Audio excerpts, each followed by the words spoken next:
Hey, what's up, guys? This is BLT Daxon from ETR Gamer, and basically, I came home today to find that there's a new patch being released on the Australian servers at the moment. I don't know whether it's live on the other ones yet. I think it is, but basically, it's patch 1.4.3. What it does is, well, let's see what happens if I click that. Oh, nothing much. Is they've added a few minor changes, which probably won't have that much difference, won't make that much difference except in the higher leagues, and it's to deal with the sort of problems that we've been seeing in like the GSL and things like that. And the first one is to do with mules. So basically, they're in the GSL. They had the problem with mules being used on gold patches, and they just got so much income that it was just really good when Terran got mules on gold patches. So what they did is they removed gold patches completely. What Blizzard's done isn't quite so drastic. They've made it so that when you use a mule on a gold patch, instead of getting the 42 minerals per load that it did before, now it only gets 30 minerals, which is the same as any other patch.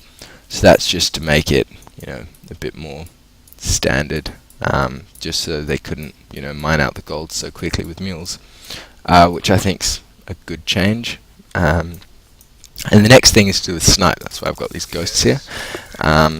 They've changed the damage of snipe. So before it did 45 damage, now it does 25 damage plus 25 to psionic. And this is to do with late game TVZ, where basically a lot of the tier 3 Zerg units, they've got a lot of health and they're quite strong, but snipe could kill them very quickly because you can just cast it so quickly. If you get an army of, say, 20 ghosts or whatever, they can basically kill any late game Zerg composition, tier 3 units and stuff. But they're still going to be as effective against Protoss, against High Templar, which, that's pretty good because the you can feedback with the Ghost, with the High Templar on the Ghost, and I believe that's got the same range as Snipe, or EMP or whatever.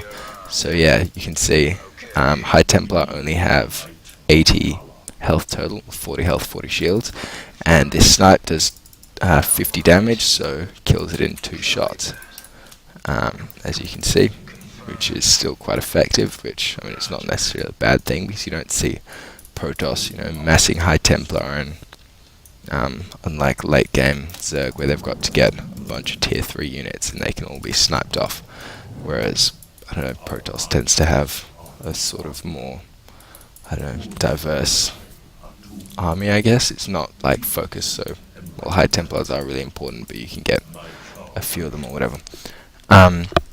So yeah, and the other change is to do with Pheonix. As you can see here, I've already upgraded them. They have a range of 6. That's an increase from 4, so it's a +2 upgrade. And you can get that from the, what's called the Fleet Beacon, and that upgrade is called the Anion Pulse-Crystals. And yeah, that's pretty cool. I think I love using Pheonix, and it'll just help more against Mulisks, basically. It's so that you can micro against Mulisks a bit better, because before, Pheonix did move faster, and they did have slightly higher range of 4 compared to Mulisk 3, but this just makes it a lot easier because, I've seen OGSMs, not OGS anymore, is he? But yeah, people like that, it's so easy just to lose your Pheonix army to mutas because it's so difficult, or it was so difficult to micro them. So this should make it a bit easier to do and should make Pheonix a bit more effective. And I guess in harassment and things as well. The graviton beam's still got the same range, so that doesn't mean you'll be able to stand all the way back from the minerals and pick up workers or whatever. You'll still be risking your Pheonix when you do that. And yeah, I think that's basically it. The only other changes they've sort of brought in have been graphical or bug fixes. And the one other change is to do with the EAPM. A few few patches ago, Blizzard released a new thing called EAPM, which was basically efficient APM. As you can see, Pheonix has that much range now. It's pretty good. But yeah, they introduced the EAPM, which was to get rid of APM, and people didn't like that because they liked to be able to see what their actual actions per minute were.